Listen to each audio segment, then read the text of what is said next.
What if I told you that every step you take carries the weight of every choice you've ever made? What if the shoes on your feet right now hold echoes of dreams abandoned, promises broken, and love left behind? What if the very ground beneath you remembers every person you walked away from? Tonight I want to share with you a story that will reach into the deepest chambers of your heart and remind you why some wounds never heal, not because they can't, but because we refuse to let them. This is a story about a man who conquered Wall Street but lost his soul, a man who built an empire from nothing but destroyed everything that could have given his life meaning. This is the story of Daniel Whitmore, a name that graces Forbes covers and business school case studies. A man whose net worth exceeds the GDP of small countries. But tonight you'll know him not as a titan of industry, but as something far more vulnerable, far more human. Tonight, you'll know him as a father who spent 9 years walking past his own daughter without recognizing the eyes that mirror his own. If you've ever felt the sharp ache of being abandoned, if you've ever wondered whether you're worthy of love after being discarded like yesterday's newspaper, if you've ever questioned whether it's too late to be chosen by someone who matters, this story will speak to the parts of your soul you thought were beyond healing. I warn you now, this journey will take you through valleys so dark you might recognize their shadows in your own life. It will surface emotions you've buried so deep you forgot they existed. It will force you to confront the terrifying possibility that sometimes the very success we chase becomes the prison that keeps us from everything we truly need. But I promise you this, if you stay with me, if you allow this story to unfold in all its broken beauty, you'll discover something revolutionary, that the abandoned can become the healers, that the discarded can become the chosen, and that sometimes the most profound love stories begin not with "I love you," but with "I'm sorry." Because Daniel's story isn't just his story. In the reflection of his choices, you might see your own. In the echo of his pain, you might hear the songs your own heart has been singing in silence. And in his journey toward redemption, you might find the map to your own healing. So settle in, dear friend. Turn off the lights if you need to. Let the world outside fade away. Because for the next hour, we're going to witness something extraordinary. The complete destruction and resurrection of a human soul. In the heart of Manhattan, where dreams are currency and souls are collateral, there walked a man who owned everything that didn't matter, and nothing that did. December 15th, 2024. The snow fell on New York City like broken promises, each flake a whispered reminder of choices that could never be undone. Through the canyon of skyscrapers that scraped the belly of heaven itself, Daniel Whitmore emerged from the gleaming towers of Whitmore Industries like a king surveying his kingdom. Except kingdoms built on ambition alone are always cold, always empty, always haunted by the ghosts of what could have been. At 48, Daniel was what the business world called a phenomenon, what his competitors called ruthless, and what the tabloids called a machine. The Wall Street Journal had once written, "Whitmore doesn't just make money, he alchemizes everything he touches into gold." But they were wrong about one fundamental thing. He didn't transform everything. He consumed it. He devoured opportunities and competitors and relationships with the same calculating hunger, leaving behind a trail of conquered territories and broken connections. The shareholders' meeting had ended exactly 17 minutes ago. Daniel knew because he measured everything in his life with the precision of a Swiss timepiece. Another quarter, another record profit, another standing ovation from men in $1,000 suits who saw him as a modern Midas, capable of turning even the most mundane ventures into fountains of wealth. But as Daniel walked these streets where normal people lived normal lives filled with ordinary love and simple joy, he felt that familiar hollow echo in his chest. The sound of success when it has nowhere to go home to. The sound of applause in an empty house. His penthouse waited 37 floors above the chaos and beauty of human existence, behind floor-to-ceiling windows that framed the world like a painting he could observe but never truly enter, surrounded by marble, floors that reflected everything except warmth, furnished with pieces that belonged in museums rather than homes. It was a monument to achievement, a shrine to the god of capitalism he'd spent 3 decades worshipping. Every surface gleamed. Every angle was perfect. Every element had been chosen not for comfort or beauty, but for the statement it made about the man who lived there. Untouchable, uncompromising, unbreakable, but untouchable means unreachable, and unreachable means alone. Daniel's routine was as precisely orchestrated as a ballet. Exit the building at 6:47 p.m., walk exactly 4 blocks to his private garage, drive home in his midnight black Bentley, listening to market reports and tomorrow's meeting agendas, arrive at his building by 7:15, elevator to the 37th floor, Chinese takeout from the same restaurant, eaten while reviewing quarterly projections. Sleep by 10:30, alone in a bed large enough for a family but occupied by only one man who'd forgotten how to share space with another human heart. But tonight, something disrupted the perfect machinery of his existence. Tonight, the universe had placed an obstacle in his carefully orchestrated path, a variable in his equation that would prove that some forces are too powerful for even the most controlling minds to predict. There, on the corner of 42nd and Broadway, where the lights never sleep and the crowd never stops moving like blood through the arteries of dreams, sat a little girl who would change everything. She couldn't have been more than 9 years old. This small figure hunched against the December cold. Her hair, dark as Daniel's own, fell in tangled waves around a face that carried too much knowledge for someone who should still believe in fairy tales and happy endings. She sat behind a cardboard box that had once held a refrigerator but now served as a display case for worn shoes and faded handkerchiefs, her small hands red from the cold, her breath creating small clouds that disappeared as quickly as hope in a hard world. But it was her eyes that stopped Daniel's perfectly measured steps. They were the same shade of deep brown that had haunted Daniel's dreams for 29 years, 4 months and 17 days. The same eyes that had looked at him with love and infinite trust in a dingy apartment in Queens, back when he was nobody special, but was somebody's everything. The same eyes that had filled with tears the night he chose Harvard Business School over love, ambition over devotion, a future of wealth over a present of meaning. Daniel stood there, frozen in a moment that felt outside of time itself, staring at this child who seemed to have stepped directly from his deepest regrets into his carefully controlled reality. Around him, the city continued its relentless dance of commerce and desire, but he felt suspended, caught between his ruthlessly organized present and a past that had never stopped bleeding. The little girl looked up, and their eyes met across the chasm of years and choices and consequences. She didn't smile. Children living on the streets learn quickly that smiles are currencies they can't afford to spend carelessly. But she studied him with the ancient wisdom of someone who'd been forced to grow up too fast, someone who'd learned to read the intentions in adult faces like a survival skill. Daniel felt something crack inside his chest, some carefully constructed wall that had kept his emotions at bay for nearly 3 decades. It was a hairline fracture at first, barely noticeable, like the first sign of structural damage in a building that appears solid from the outside. But hairline fractures have a way of spreading, of compromising the entire foundation when pressure is applied. And pressure was coming. He wanted to walk away. Every instinct honed by years of avoiding emotional entanglements screamed at him to resume his routine, to climb into his Bentley and drive to his fortress in the sky, where feelings couldn't follow. But his feet remained planted on the sidewalk as if gravity itself had shifted, as if the earth was holding him accountable for something he couldn't yet name.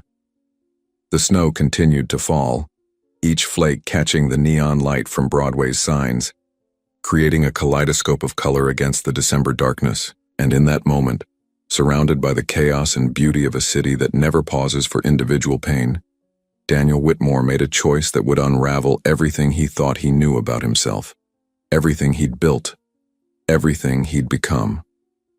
As Daniel stared at this child, this impossible echo of his past sitting in the snow with her cardboard box of broken dreams, he felt the first tremor of an earthquake that would bring down the empire of his solitude. And somewhere in the deepest chambers of his heart, a voice he'd silenced long ago began to whisper a question that would change everything. What if she's yours?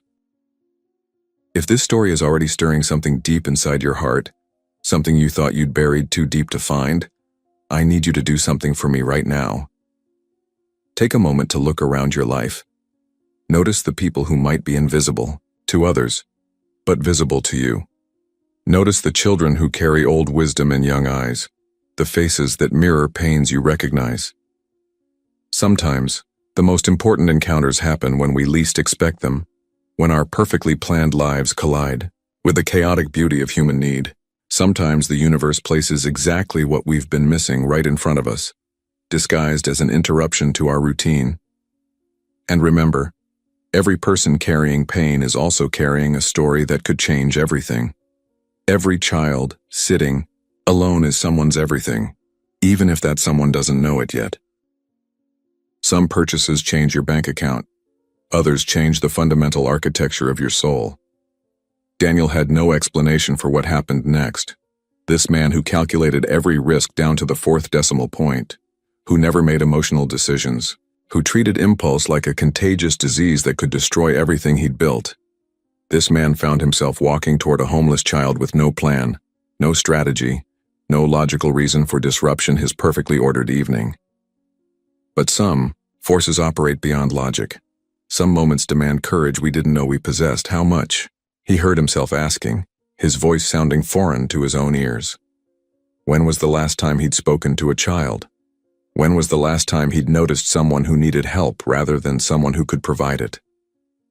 The little girl looked up, and Daniel's breath caught in his throat. Up close, the resemblance was even more striking, even more impossible to dismiss as coincidence.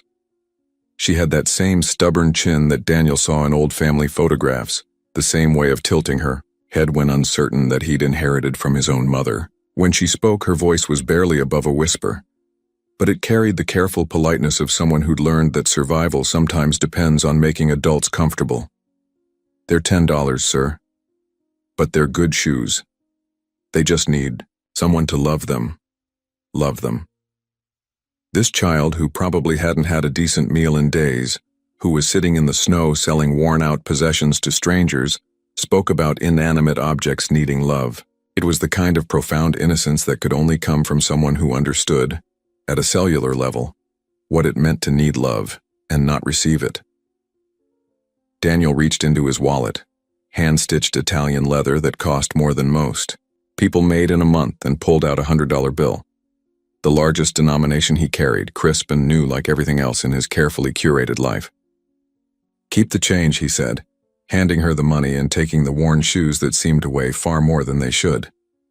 The little girl stared at the bill as if it might disappear if she looked away. "Sir, this is too much. I can't." "Yes, you can," Daniel said, his voice gentler than it had been in years. "Buy yourself something warm. Something good."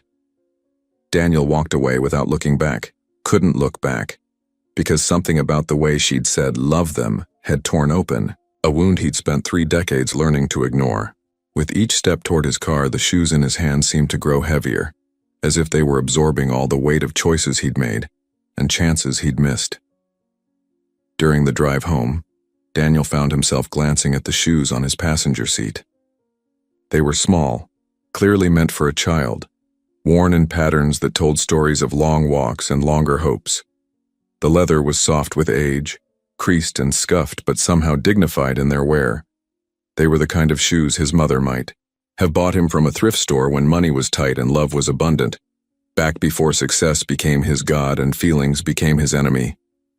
His penthouse welcomed him with its usual sterile perfection. 4,700 square feet of flawless interior design, each element chosen not for comfort but for impact.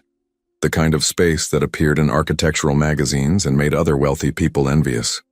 Floor-to-ceiling windows offered a panoramic view of a city where 8 million people lived and loved and lost. All of it spread out below him like a chessboard where he could observe the game but never really play. In his kitchen, all stainless steel and granite surfaces that looked like they belonged in a laboratory. Daniel set the shoes on his countertop. They looked alien there, these humble remnants of someone else's journey, surrounded by appliances he barely used and surfaces that had never known the comfortable chaos of a family meal. He should have thrown them away, should have discarded. them like he discarded everything that threatened to introduce emotional complications into his precisely ordered existence. But curiosity, that dangerous thing he'd trained himself to suppress in favor of calculated decision-making, won this particular battle. Daniel picked up the right shoe and turned it over, studying the sole that was worn thin, but still solid. The exterior was brown leather, faded but cared for. Someone had polished these shoes, had treated them with respect despite their obvious age and wear. Someone had loved these shoes just as the little girl had said.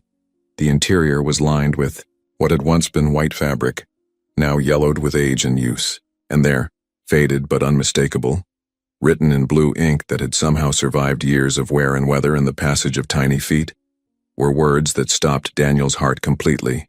Belongs to D. Whitmore, Jr. The shoe fell from Daniel's hands as if it had suddenly become molten metal, clattering against his perfect marble countertop like an accusation hurled from the past. The sound echoed through his cavernous kitchen, bouncing off surfaces that had never heard children's laughter or family conversations, or any of the warm noise that makes a house feel like home. Daniel gripped the edge of the counter, his knuckles white against the dark granite, his breathing shallow and rapid, because suddenly, he wasn't a 48-year-old billionaire standing in his Manhattan penthouse. Suddenly he was 19 again, young and scared, and faced with a choice that would define every day of his life that followed. He was standing in a cramped apartment in Queens, watching Sarah, beautiful, brilliant, impossible Sarah, hold up a tiny pair of baby shoes she'd bought with tips from her job at the corner coffee shop. Her face was radiant with the kind of joy that only comes from creating life, from carrying someone's future in your body, from loving so completely that you can't imagine any other way to exist. "I know it's early," she'd whispered, her hand resting on her still flat stomach where their child was growing, cell by cell, heartbeat by heartbeat. "But I couldn't help myself. When I saw them in the store window, I knew. I could see our baby taking his first steps, learning to run, exploring the world in these little shoes." She'd turned the shoe over with trembling fingers, showing him her careful handwriting in blue ink. The same blue ink she used for her poetry, for the love letters she left on his pillow, for all the words that mattered most. "I already know what we're naming him," she'd said, her voice filled with certainty and hope and all the beautiful assumptions we make when we believe love is enough to overcome anything. "Daniel Whitmore, Jr., after his daddy, after the man I love more than breathing." Daniel collapsed. Right there on his $1 million kitchen floor, surrounded by awards and accolades and evidence of a life lived without love, his legs simply gave out. He slid down the cabinet doors until he was sitting on marble that had never known the warmth of family gatherings, his back against custom cabinetry that had never stored children's art projects or family photographs. And for the first time in 29 years, 4 months and 17 days, Daniel Whitmore cried. He cried for the boy who would have been his son, who should have grown up knowing his father's voice and feeling his father's arms and believing that he was wanted. He cried for Sarah, who had stood in their apartment doorway the night he chose Harvard Business School over her pregnancy, her hand on her stomach and tears streaming down her face as she watched him walk away from everything that mattered. He cried for the coward he'd been, the selfish boy who thought success could fill the hole where his heart should have been. He cried for every birthday he'd missed, every bedtime story he'd never read, every scraped knee he'd never kissed better. But mostly he cried for the little girl on the street corner, because even through his shock and guilt and the complete destruction of his carefully constructed emotional walls, his mind was making connections his heart was afraid to accept. With hands that trembled like leaves in a hurricane, Daniel called his personal assistant. Marcus had worked for him for 15 years, had seen him negotiate billion-dollar deals without blinking, had watched him fire hundreds of employees with the clinical detachment of a surgeon removing diseased tissue. Marcus had seen Daniel angry, frustrated, coldly furious, but he had never, not once in 15 years, heard his boss's voice shake. "Marcus," Daniel said, his voice barely recognizable even to himself, "I need you to investigate someone. Quietly, completely. No paper trail, no official records, just information." "Of course, Mr. Whitmore, who are we investigating?" Daniel closed his eyes, knowing that the next words out of his mouth would either confirm his wildest hopes or destroy what little sanity he had left. A little girl, approximately 9 years old, selling items on the corner of 42nd and Broadway. Dark hair, brown eyes. I need to know everything. Where she lives, who takes care of her, what her story is. And Marcus? Yes, sir? How she got these shoes. As Daniel waited for answers he wasn't sure he wanted, one truth crystallized with absolute clarity. His carefully constructed world of emotional distance, professional success, and splendid isolation was about to shatter completely. And somewhere in the city that never sleeps, a little girl named Lila was carrying the key to questions Daniel had spent nearly 3 decades trying not to ask. While Daniel sat on his kitchen floor, holding a child's shoe and confronting the possibility that his greatest success had been built on his most devastating failure, the universe was preparing to deliver answers that would force him to choose between the empire he'd built and the family he'd abandoned. Some truths arrive like whispers, gentle revelations that change us gradually. Others crash into our lives like tsunamis, destroying everything we thought we knew about ourselves and leaving us gasping in the wreckage. Marcus's report arrived, at exactly 6 a.m., delivered to Daniel's penthouse with the military precision that had made him indispensable for 15 years. But no amount of professional competence, no degree of careful organization, could soften the devastating impact of what those 37 pages contained. Daniel hadn't slept. He'd spent the entire night sitting on his kitchen floor, turning the tiny shoe over and over in his hands like a talisman, like a piece of evidence in a case he was afraid to solve. When the elevator chimed and Marcus stepped into his foyer carrying the manila folder that would either confirm his most impossible hope or destroy his sanity completely, Daniel felt like a man about to receive his own death sentence. Her name was Lila Sarah Chen, 9 years old. Mother, Sarah Chen, deceased 6 months ago. Father, unknown. Sarah Chen. His Sarah had taken her mother's maiden name, reclaiming her identity after he'd walked away from everything they'd built together. Daniel's hands shook as he read the timeline of a life he should have been part of, a story he should have helped write. Sarah had worked 3 jobs while pregnant, saving every penny for the baby she was determined to raise with or without the father who'd chosen prestige over presence. She'd given birth alone, in a public hospital, during a snowstorm that had paralyzed the city. The same kind of snowstorm that was falling outside Daniel's window right now, as if the universe had a sense of poetry about timing. Sarah had raised Lila alone for 9 years, 9 birthdays Daniel had missed, 9 Christmases where he could have been teaching his daughter to open presents and believe in magic, 9 years of first days of school, lost teeth, nightmares that needed soothing, achievements that deserved celebrating. And then 6 months ago, cancer had stolen Sarah away, aggressive, unforgiving, the kind that takes mothers from children and leaves the world a little darker. Sarah had died in hospice care, holding her daughter's hand and whispering promises about how everything would be okay, even though they both knew it wouldn't be.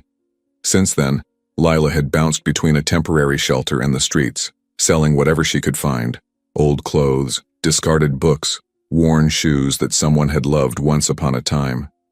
The report detailed her life with clinical precision. No relatives, no support system, surviving on the kindness of strangers and her own fierce determination not to disappear completely. Daniel drove to Brooklyn like a man possessed, his Bentley cutting through morning traffic with the urgency of an ambulance. He'd dismissed his security team, ignored Marcus's protests about safety protocols, canceled every meeting on his calendar. Nothing about this felt safe. Everything about it felt necessary. The shelter was housed in a converted warehouse that looked like it had seen better decades.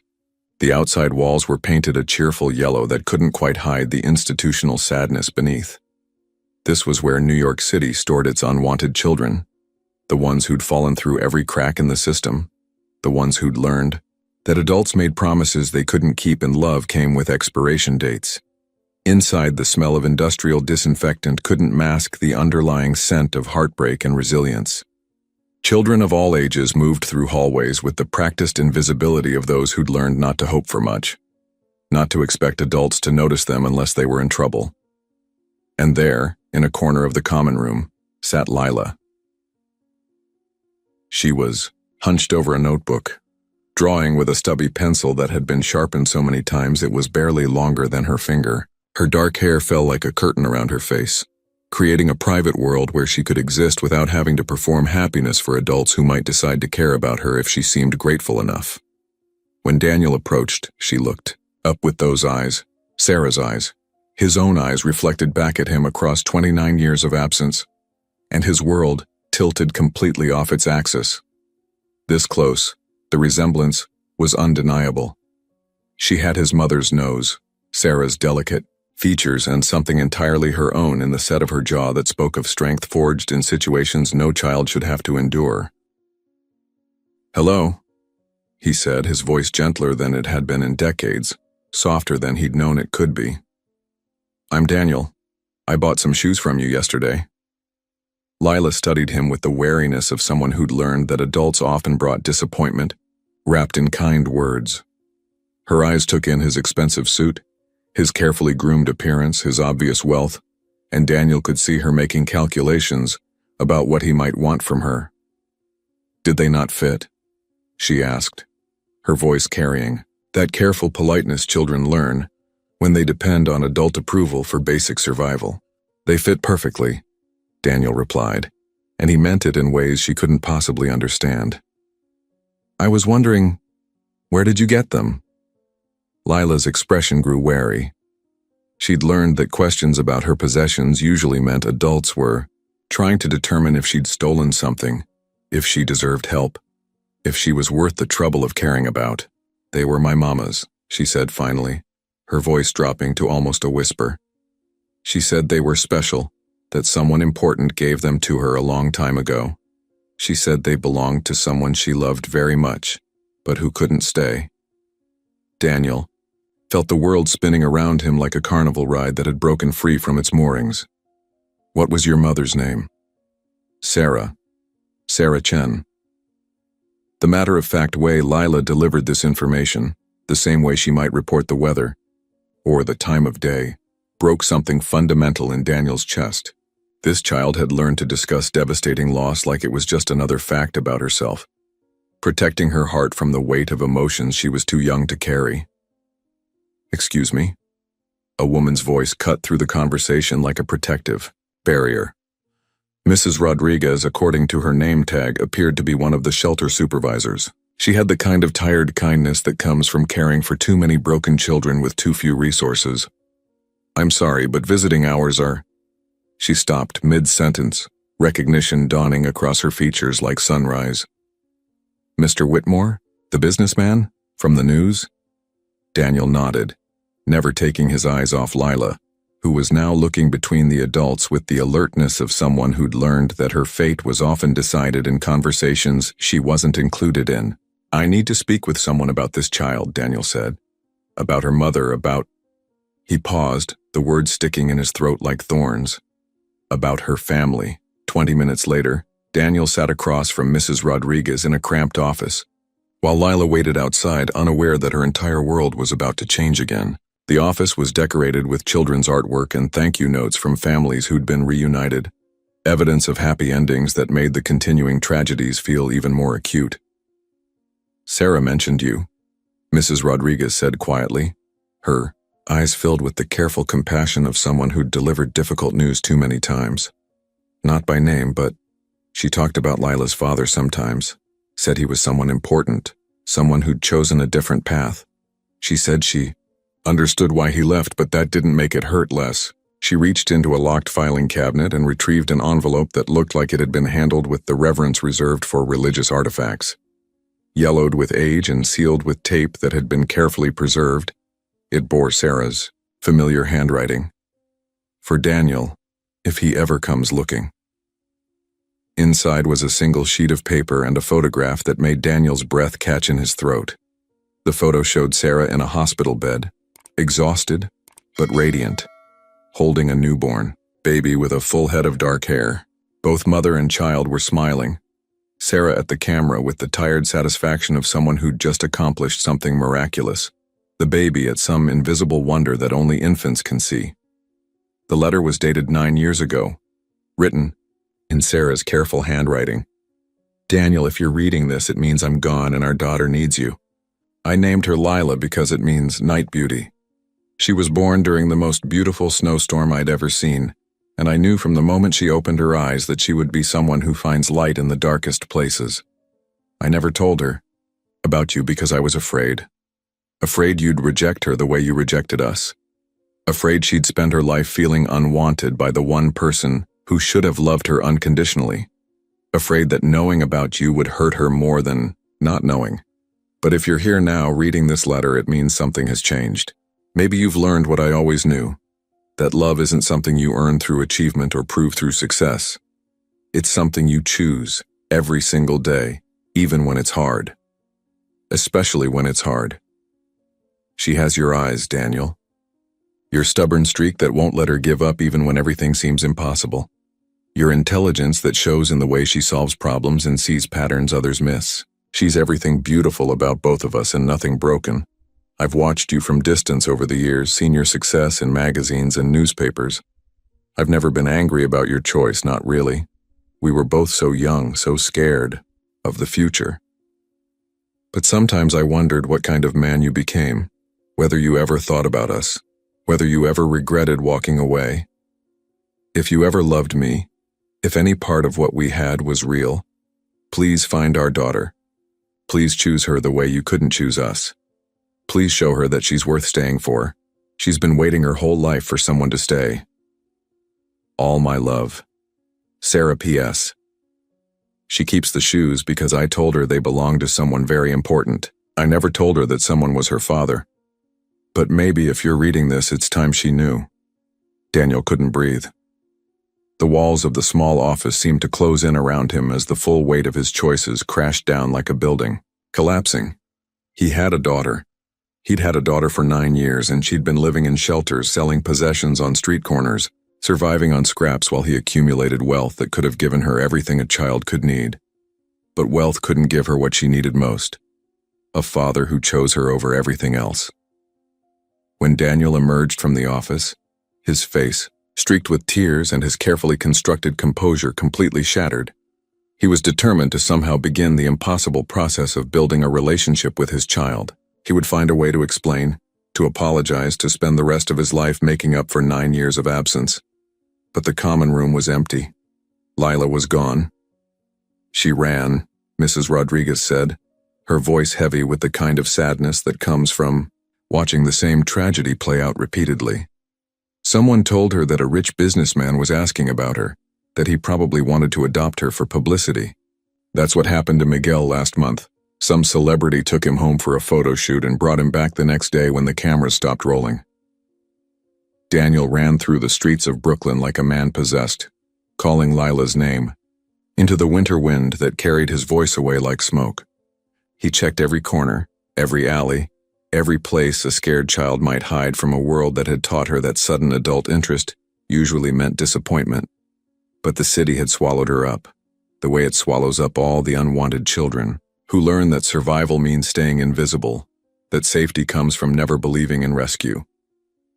As night fell over Brooklyn, as the snow began to fall again like a recurring nightmare, Daniel stood alone on a street corner where his daughter had been selling shoes just hours before.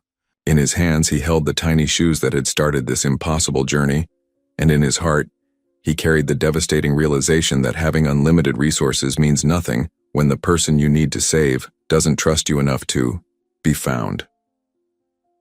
While Daniel stood in the falling snow, facing the possibility that he'd found and lost his daughter in the same day, one truth became crystal clear. The walls he'd built to protect himself from emotional pain had also made it impossible for love to find its way in. And if he wanted to save his daughter, he would have to tear down everything he'd spent 30 years building. Before we continue with Daniel's story, I want to pause and acknowledge something. If you're watching this late at night, if you're feeling alone in a world that often seems designed to break us, if this story is awakening feelings you thought you'd buried so deep they'd never surface again, you're not alone in this darkness. Sometimes we need to break completely before we can heal properly. Sometimes we need to feel the full weight of our pain before we can begin to carry it differently. And sometimes the stories that shatter us are the same stories that save us. If you found comfort in this journey, if it's speaking to something deep in your heart that's been waiting to be acknowledged, please share this video with someone who needs to hear it. Because healing happens in community, and sometimes the person sitting next to us is fighting the same battles we are. And if this story is helping you process your own pain, your own abandonment, your own search for love that stays, please subscribe and hit that notification bell. There are more stories like this, stories of broken people becoming whole, of lost children finding their way home, of love that heals even the deepest wounds. Sometimes the most powerful people in the world must become completely powerless to discover what true power actually means. The next morning, Daniel Whitmore did something that sent shockwaves through the business world, something that would be talked about in boardrooms and business schools for decades to come. He canceled the launch of Whitmore Industries' newest product line, a revolutionary technology platform that had taken 2 years and $200 million to develop, a launch that would have generated nearly $1 billion in revenue within the first quarter. Instead, he called a press conference that would destroy his reputation and possibly save his soul. The boardroom at Whitmore Industries had hosted many important announcements over the years. Mergers that reshaped entire industries, acquisitions that eliminated competitors, revolutionary technologies that changed how the world did business. The room itself was a monument to power and success, with a table that could seat 30 executives and windows that offered a commanding view of the Manhattan skyline. But it had never hosted anything like this. Daniel stood at the head of the table where billion-dollar decisions were made, facing cameras from every major news network. His usually impeccable appearance was disheveled, his tie slightly askew, his hair mussed from running his hands through it during a sleepless night, his eyes red from tears he hadn't known he was capable of shedding. "Ladies and gentlemen," Daniel began, his voice carrying none of its usual commanding authority. Instead, it trembled with the vulnerability of a man who had nothing left to lose because he'd already lost everything that mattered. "I called you here today not to talk about business, not to announce another acquisition or product launch, but to talk about the most catastrophic failure of my life." The reporters leaned forward like predators sensing weakness. Daniel Whitmore admitting failure was like witnessing a solar eclipse, rare, shocking, and impossible to look away from. 9 years ago, Daniel continued, his voice growing stronger. "With each word, I made a choice that has haunted every breath I've taken since. I walked away from a woman I loved and a child I never met because I was afraid that having a family would interfere with my ambitions. I chose success over love, wealth over presence, empire over everything that actually gives life meaning. Yesterday, I discovered that the little girl I've been walking past on street corners, the child I've ignored in my relentless pursuit of profit, is my daughter." The room erupted.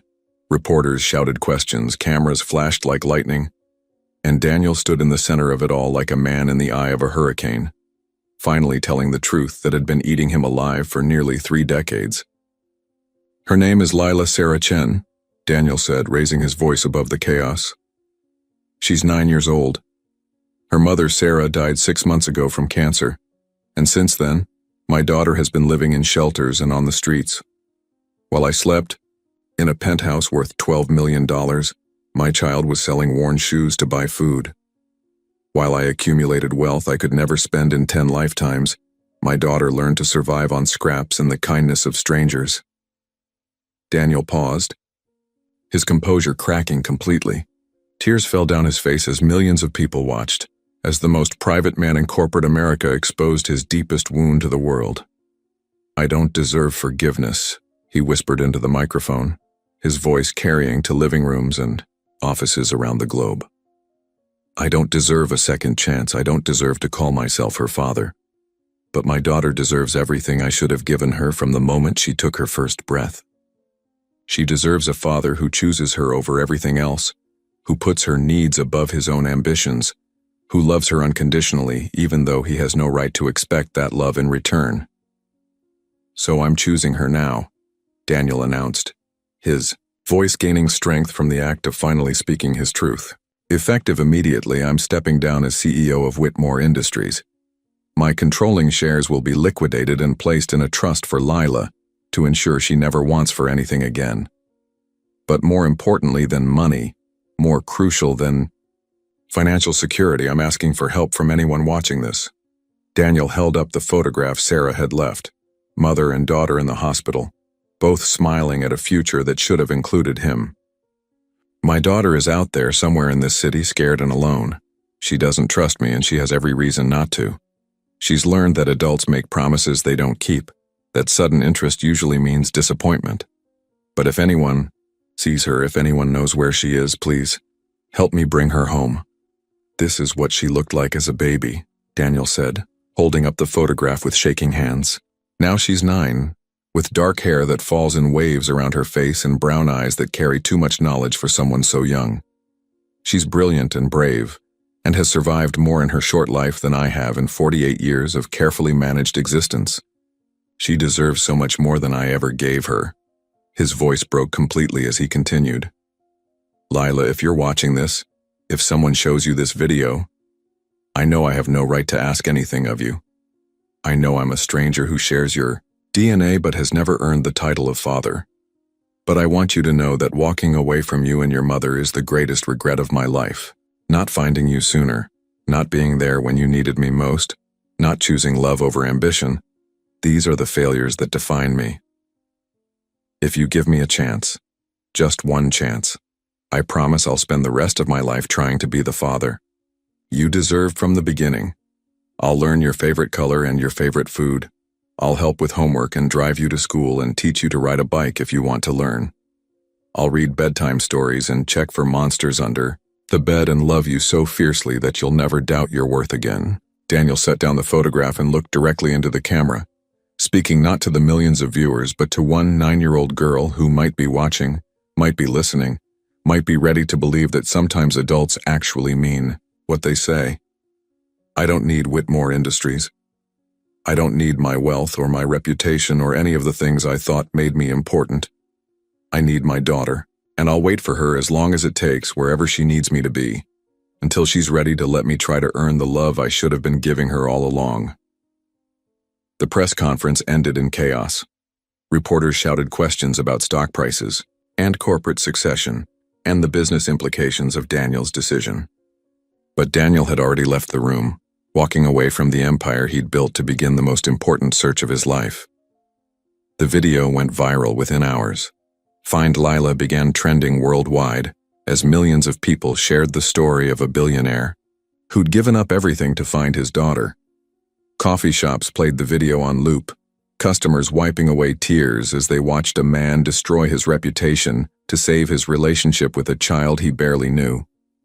Taxi drivers talked about it on their radios.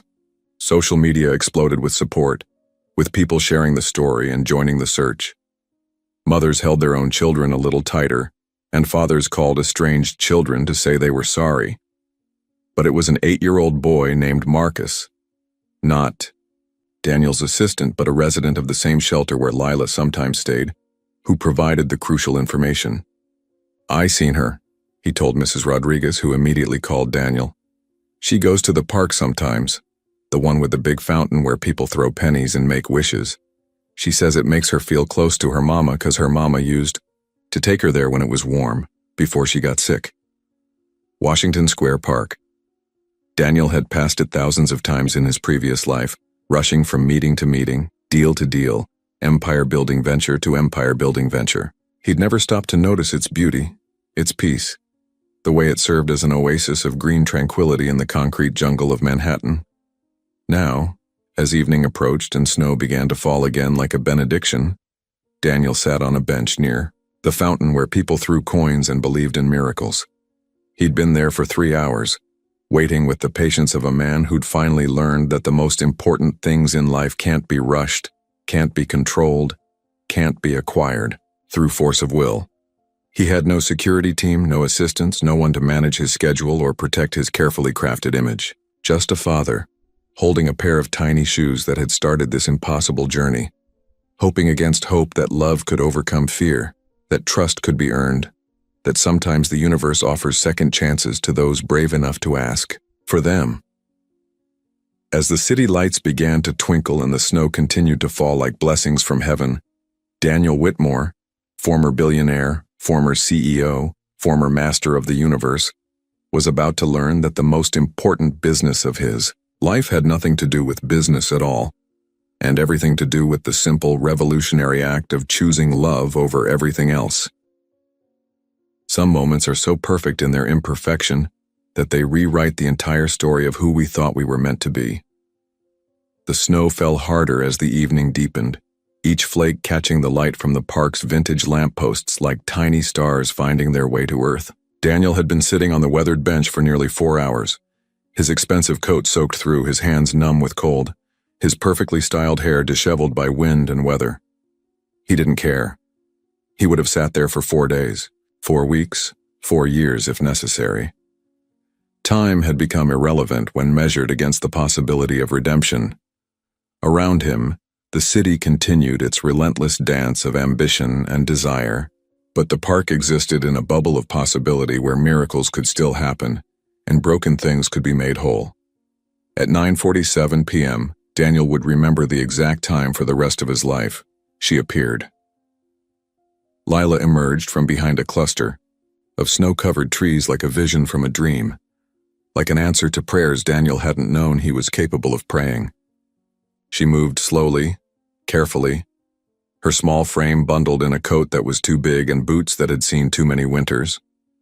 In her arms, she carried something precious, a teddy bear with one missing eye that had clearly been loved beyond its capacity to remain beautiful, the kind of toy that becomes family when family isn't enough.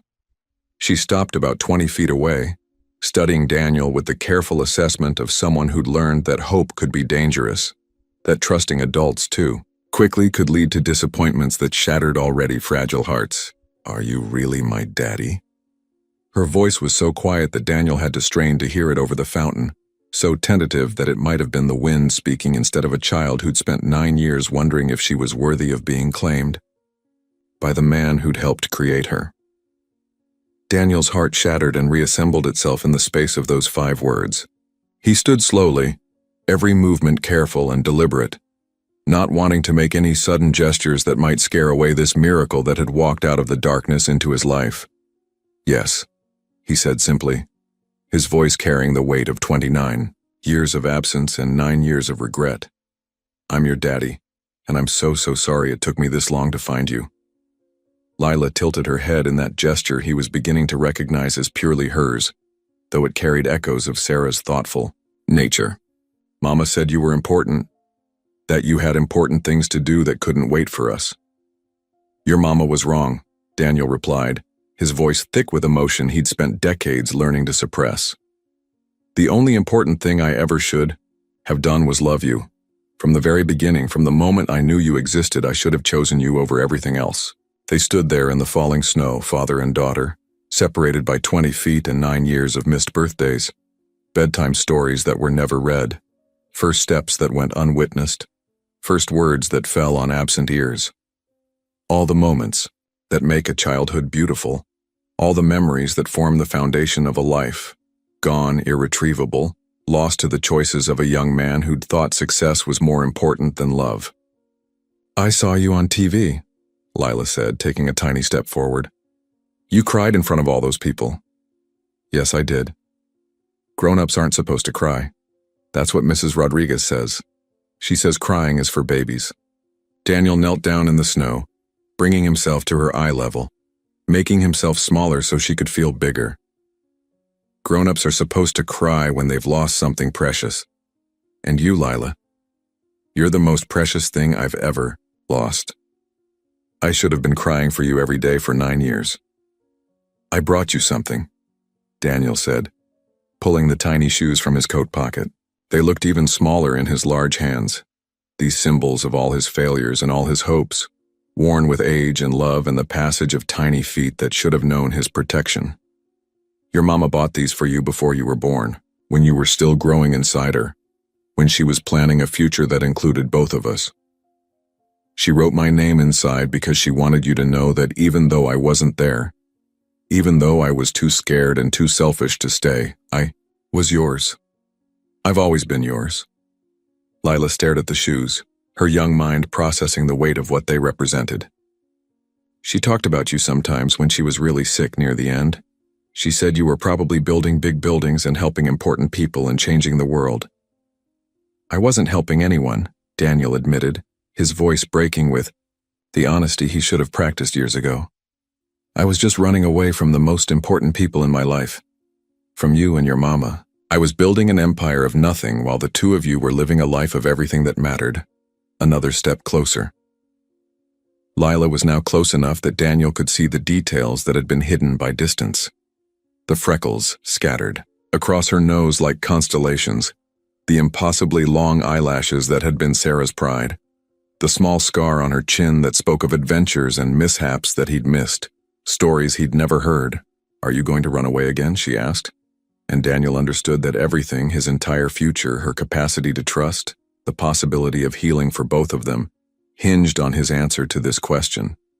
The question hung in the air between them like a bridge made of hope and fear, fragile but crucial, laden with the possibility of connection or the confirmation of every abandonment fear this child had ever carried. "Never," he whispered, and the word carried the force of an oath, a vow, a promise sealed with everything he had left to give. "Never again. If you let me, if you give me a chance to prove that I can learn to be the father you deserve, I want to spend every day for the rest of my life showing you how sorry I am. I want to learn your favorite color and your favorite food and what makes you laugh. I want to help with homework and sing you to sleep and teach you how to drive when you're old enough. I want to be there for every scraped knee and every bad dream and every achievement and every disappointment. I want to be the daddy who shows up, who stays, who chooses you over everything else in the world. I want to give you the childhood you deserve, even if we have to start when you're 9 instead of when you were born." Lila took the final steps that separated them, crossing the invisible line between stranger and family, between fear and trust, between the life she'd known and the life that might be possible. Up close, Daniel could see that she had dimples when she almost smiled, that her eyes held flecks of gold that caught the lamplight, that she carried herself with a dignity that spoke of inner strength forged in circumstances no child should have to endure. She reached out with one small, cold hand and touched his cheek, her fingers gentle against skin that had forgotten what tender touch felt like. "You're really crying again," she observed with the matter-of-fact tone children use to make sense of the adult world. "Yes, I am. Are you sad?" Daniel considered the question carefully, wanting to give her an answer that was both honest and hopeful. "I'm sad about all the time we lost. I'm sad that I missed your first steps and your first words and every birthday you've had. But I'm not sad right now, in this moment. Right now, I'm happier than I've ever been in my entire life. Because you're here and you're mine and you're giving me a chance I never deserved." Lila smiled, the first real unguarded smile she'd allowed herself since her mother died. It transformed her entire face, revealing those dimples Daniel was learning to love, lighting up her eyes in a way that made her look exactly like Sarah when she was truly happy. "Can I?"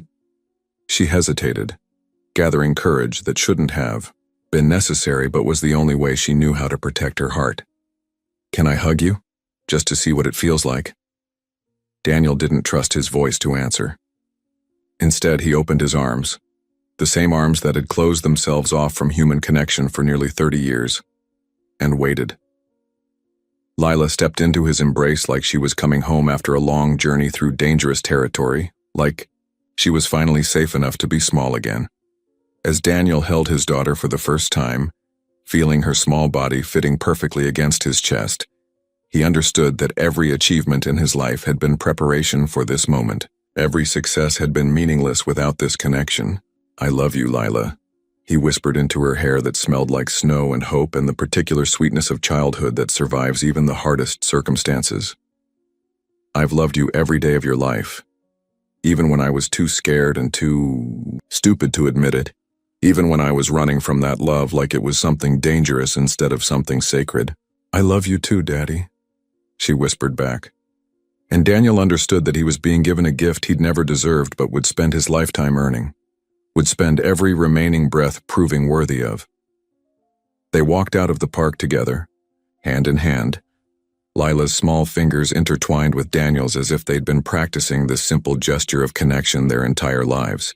Daniel called his driver, not to take them to his penthouse, but to begin the journey of finding a real home they would choose together, a place where love lived in every corner, and family meant more than blood relation. The next morning, Daniel would sign papers transferring ownership of Whitmore Industries to his board of directors. He would liquidate his assets and establish the Lila Hope Foundation, dedicated to helping abandoned children find their families, and families learn to choose love over everything else. But more importantly, infinitely more importantly, he would learn to braid hair and pack school lunches. He would attend parent-teacher conferences and dance recitals and school plays where Lila forgot her lines but remembered that her daddy was in the audience, cheering for her. He would read bedtime stories and check for monsters under the bed, and learn that the scariest monsters are the ones we carry inside ourselves, the ones made of regret and missed opportunities and love unexpressed. 6 months later, Daniel and Lila could be found every Saturday morning in Washington Square Park, the place where their real story began, distributing shoes to homeless children.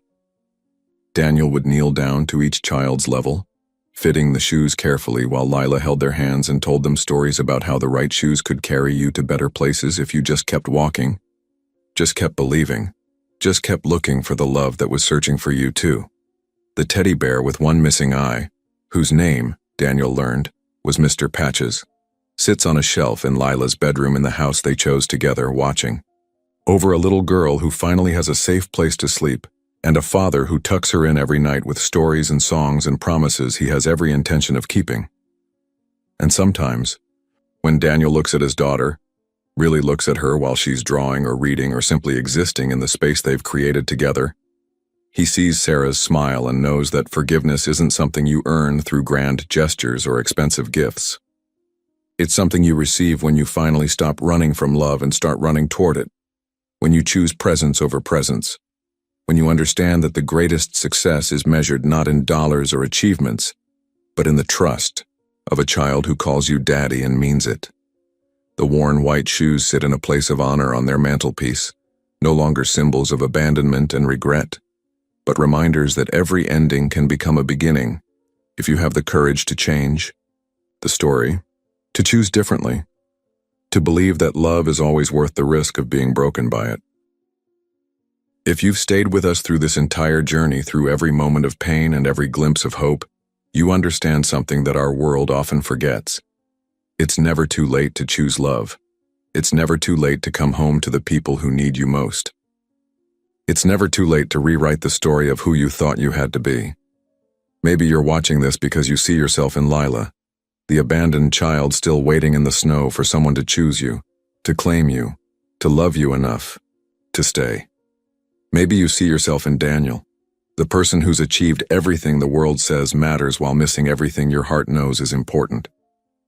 Or maybe you see yourself in Sarah, loving someone who couldn't stay, hoping they'll find their way back to what matters most. Wherever you see yourself in this story, know this truth. You are worthy of love that stays. You are worthy of being chosen, not just once, but every day. You are worthy of second chances and new beginnings and arms that hold you tight enough to make up for all the times no one was there when you needed them most. Your story isn't over. Your heart isn't too broken to heal. Your past doesn't define your future unless you choose to let it. And somewhere in this vast, beautiful, broken world, love is looking for you just as desperately as you're looking for it. If this story has touched the deepest chambers of your heart, if it's reminded you that love is always worth fighting for, please share it with someone who needs to hear it. Share it with the person who feels invisible, the one who's been abandoned, the one who's given up on being chosen. Because healing happens in community, and sometimes the person sitting next to us is fighting the same battles, carrying the same wounds, hoping for the same miracle. Subscribe to this channel for more stories of broken people becoming whole, of lost children finding their way home, of love that heals even the deepest wounds. Hit that notification bell so you never miss a story that might be exactly what your heart needs to hear. But most importantly, remember this. In a world that often leaves people behind, you can be the one who stays. You can be the one who chooses love over convenience, presence over profit, connection over control. You can be the one who proves that it's never too late to become the person someone else needs you to be.